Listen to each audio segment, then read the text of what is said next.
আসসালামু আলাইকুম। আশা করি তোমরা সবাই অনেক অনেক ভালো আছো। সপ্তম শ্রেণীর সকল শিক্ষার্থী বন্ধুদেরকে জানাচ্ছি অনেক অনেক শুভেচ্ছা ও স্বাগতম। তো আজকে আমরা সপ্তম শ্রেণীর বাংলা বইয়ের দ্বিতীয় অধ্যায়ের ছক পূরণ বা কোশ্চেনের যে অ্যান্সারগুলো সেগুলো নিয়ে আলোচনা করব।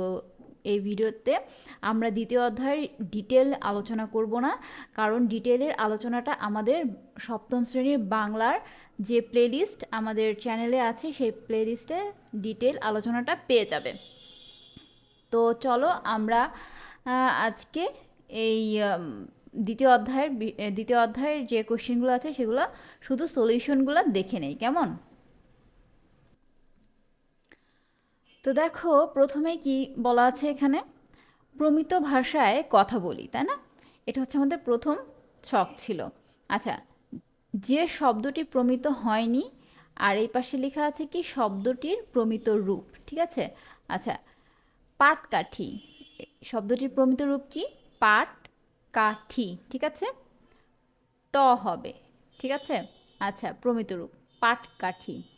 আচ্ছা, গাইয়া, হ্যাঁ, সরি, গইয়া, পেয়ারা, ঠিক আছে?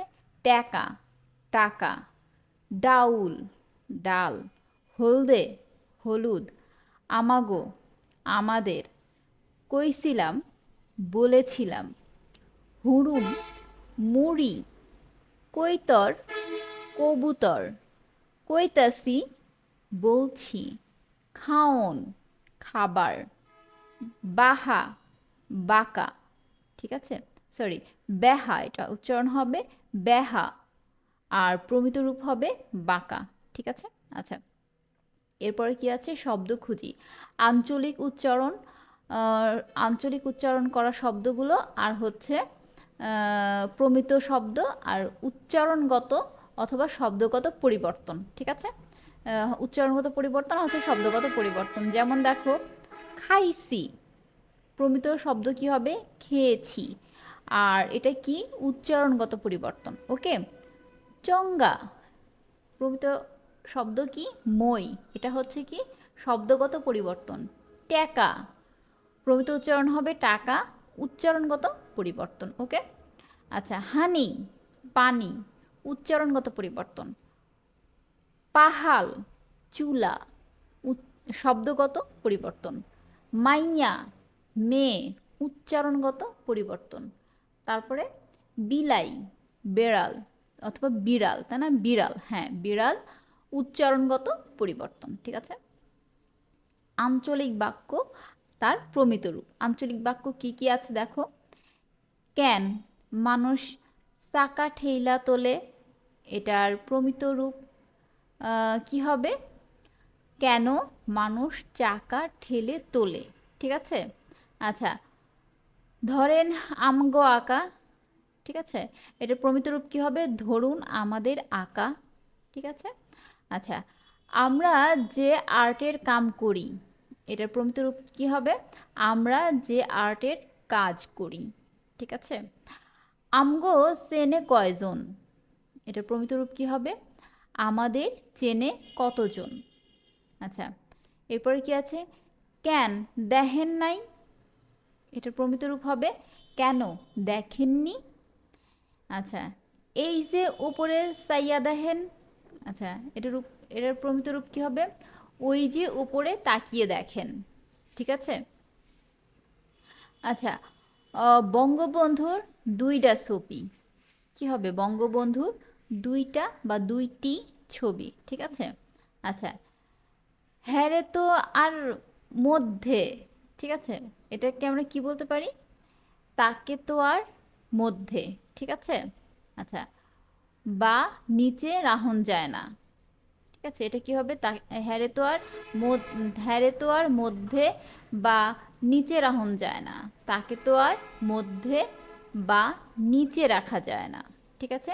তো আমরা প্রমিত রূপগুলো দেখে নিলাম আঞ্চলিক বাক্যের। নেক্সটে কি আছে? বিশেষ্য শব্দ। বিশেষ্য শব্দগুলো কি কি দেখো, বাংলাদেশ, জেলা, কক্সবাজার, পর্যটক, পৃথিবী, সমুদ্র সৈকত, সৌন্দর্য, মানুষ, আনন্দ, বালি, ঘর, captain Hiram, captain Hiram Cox, তারপর ইস্ট ইন্ডিয়া কোম্পানি, অফিসার, পালঙ্কি, পরিচালক, প্রতিষ্ঠান বাংলাদেশ পর্যটন কর্পোরেশন, মোটেল, হোটেল, জিনিসপত্র, হিমছড়ি পর্যটন কেন্দ্র, পাহাড়।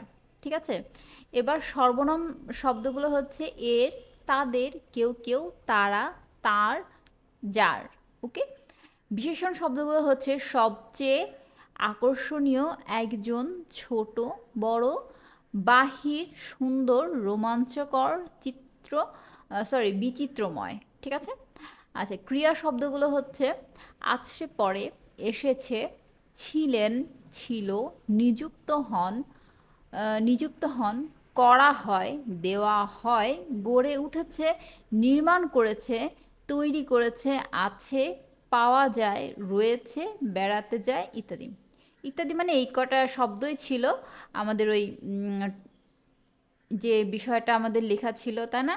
সেই বিষয়গুলোর মধ্যে, সেই বিষয়টার মধ্যে বা সেই লেখাটার মধ্যে এই শব্দগুলোই ছিল ক্রিয়া শব্দ। আচ্ছা, এরপর কি ক্রিয়া বিশেষণ, তাই না? ক্রিয়া বিশেষণ কি হবে? জোরে জোরে, আনন্দে, প্রতিদিন। ঠিক আছে। অনুসর্গ শব্দ কি? দিয়ে, থেকে, আগে, করে, কাছে, জন্য। ওকে, এরপরে কি যোজক শব্দ? আর, তবু, এছাড়া, ও, কি। এরপরে হচ্ছে আবেগ শব্দ। আবেগ শব্দ কি কি আছে? বা, আহা। ঠিক আছে। এবার দেখো বিবৃতিবাচক বাক্য। বিবৃতিবাচক বাক্য কি আছে? বিকাল 4:30টায় সবার মাঠে আসার কথা। ঠিক আছে, আজ খেলা হবে না, জরুরি সভা হবে। ইমনদের পুরাতন ভিটায় একটা পোড়াবাড়ি আছে, সেখানে কয়েকদিন ধরে কিছু অপরিচিত লোকের আনাগোনা দেখা যাচ্ছে। কামাল বলছিল ওখানে গুপ্তধন থাকতে পারে। আমরা অবশ্য খানিক ভয় সরি আমার অবশ্য খানিক ভয় ভয় করছে। তাছাড়া লোকগুলো হয়তো গুপ্তধন খুঁজতে আসেনি, অন্য কাজে হবে এখানে। ঠিক আছে। তো এখানে কিন্তু কাছে লেখা হয়েছে, কিন্তু কাছে হবে না, কাজে হবে। ঠিক আছে, অন্য কাজে এসেছে। বর্গীয় জ হবে। ওই লেখার সময় হয়তো একটু মিস্টেক হয়েছে, তো আমি এটা সমাধান বলে দিচ্ছি যে এখানে কাজে হবে। ঠিক আছে, কাজে এসেছে, তবু সেখানে যেতে আমার ভয় করবে। আচ্ছা, দিনের বেলাতেও বাড়ির ভেতরটা অন্ধকার হয়ে থাকে, সেখানে এমনিতেই সহজে কেউ ঢুকতে চায় না। ঠিক আছে।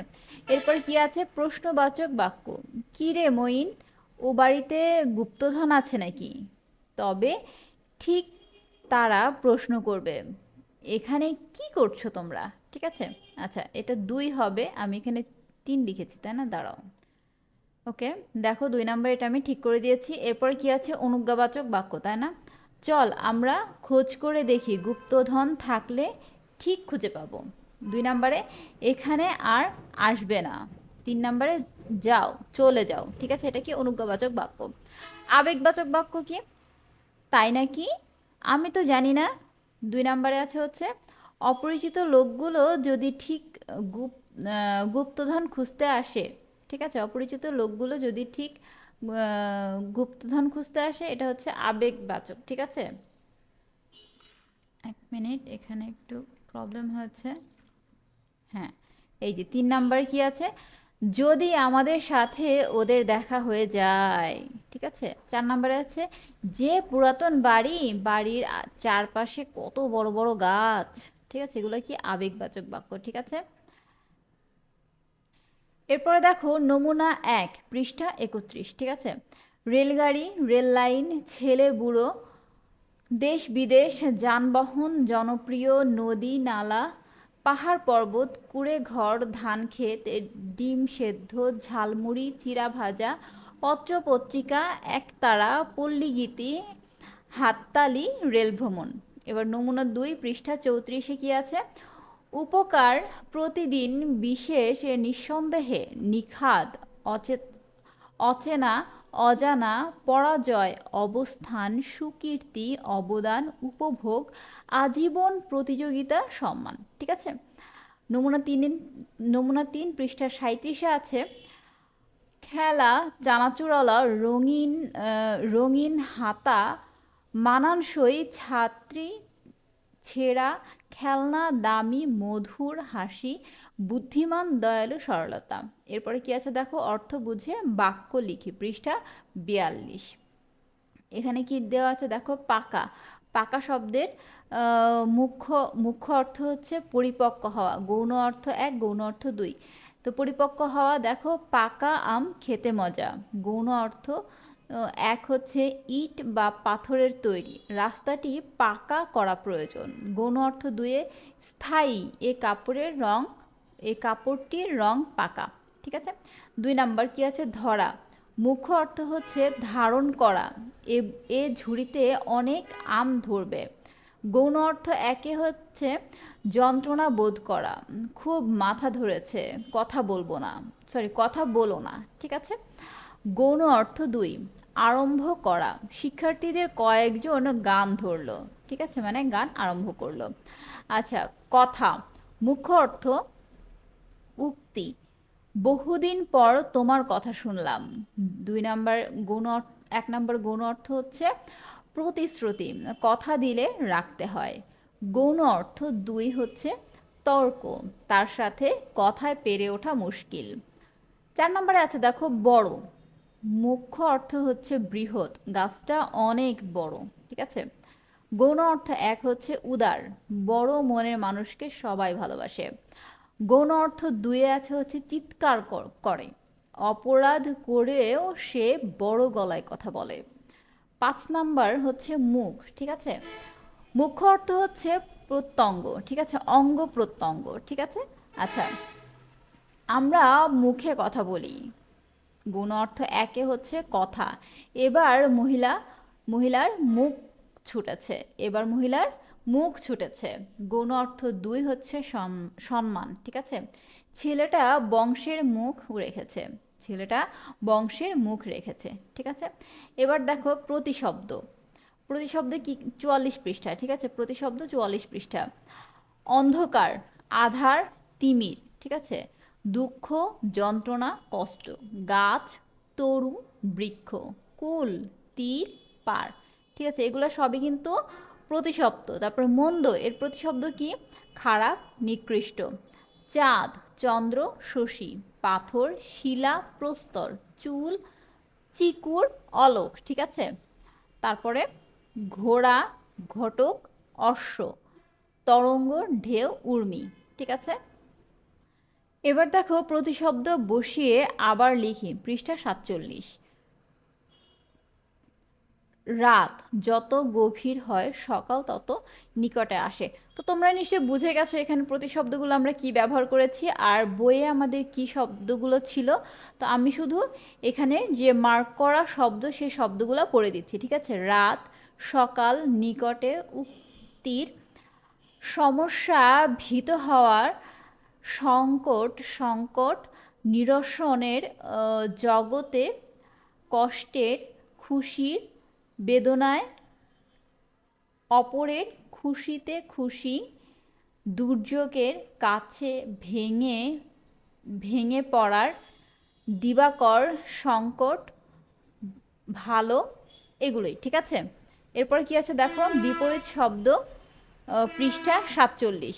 বাক্য কি, এই গ্লাসের পানি গরম। তো আমরা এখানে বিপরীত শব্দ গরম লিখেছি। ঠিক আছে। এইখানে বিপরীত শব্দ হবে নরম, তারপরে হবে মিথ্যা, প্রশস্ত, তারপরে হবে স্পষ্ট। ঠিক আছে। 5 নম্বরে হবে স্পষ্ট, বিপরীত শব্দ। আচ্ছা, 6 নম্বরে হবে একা, 7 নম্বরে হবে রাতে, 8 নম্বরে হবে দানশীল, 9 নম্বরে হবে এলোমেলো, 10 নম্বরে হবে দেরিতে। ঠিক আছে। আচ্ছা, বাক্যের অর্থ ঠিক রেখে বিপরীত শব্দ বসাই, পৃষ্ঠা 49। ঠিক আছে। আচ্ছা, দেখো এখানে কি বলেছে যে বাক্য একে হচ্ছে এই গ্লাসের পানি গরম নয়, অর্থাৎ আমরা এই গরম নয় এটা হচ্ছে চেঞ্জ করেছি। ঠিক আছে। এইখানে গরম, এখানে নিশ্চয়ই শব্দ ছিল যে ঠান্ডা। হ্যাঁ, তো আমরা এখানে গরম লিখেছি বা ঠান্ডা। এই এই গ্লাসের পানি, যাই হোক তোমরা বইয়ে এটা দেখে নিবে, আমার এই মুহূর্তে মনে পড়ছে না যে বইয়ে আসলে কি লেখা ছিল। তো অ্যান্সার হবে গরম নয়। ঠিক আছে। 2 নম্বরে হবে নরম, নন। ঠিক আছে। 3 নম্বর হবে মিথ্যা, 4 নম্বর হবে চওড়া, নয়, 5 নাম্বার হবে স্পষ্ট না, 6 নাম্বার হবে একা না, আর 7 নাম্বার হবে রাতের রাতে না, ঠিক আছে। 8 নাম্বার হবে দানশীল নয়, 9 নাম্বার হবে এলোমেলো নেই, 10 নাম্বার হবে দেরিতে নেই, ঠিক আছে, শেষ হয়নি। আচ্ছা, এই ছিল বাক্যের অর্থ ঠিক রেখে বিপরীত শব্দ বসাই, ঠিক আছে। তো আশা করি তোমরা বুঝতে পেরেছো, এতে তোমরা উপকৃত হবে। আমি পুরা দ্বিতীয় অধ্যায়ের সম্পূর্ণ যে ছকগুলো ছিল পুরাটাই কিন্তু একটা ভিডিওতে শেষ করেছি। হয়তো পুরো একটা ভিডিওতে আমি সম্পূর্ণ শেষ করতে পারিনি, যে ডিটেইলে যে ভিডিওটা তৈরি করেছিলাম আমাদের চ্যানেলের ভিডিওর প্লেলিস্টে গিয়ে কিন্তু তোমরা এই দ্বিতীয় অধ্যায়ের ডিটেলস আলোচনাটা পেয়ে যাবে। আমি ডিটেলস আলোচনাটা করে রেখেছি অলরেডি, তোমরা চাইলে ওখান থেকেও দেখে আসতে পারো, ঠিক আছে। তো আশা করি তোমাদের ভালো লেগেছে, তোমরা উপকৃত হবে। পরবর্তী তৃতীয় অধ্যায়ের ভিডিওটি দেখার জন্য তোমাদের সবাইকে আমন্ত্রণ জানাচ্ছি। চ্যানেলটি সাবস্ক্রাইব করো, শেয়ার করো, লাইক কমেন্ট করে জানিও ভিডিওগুলো কেমন হচ্ছে। আল্লাহ হাফিজ।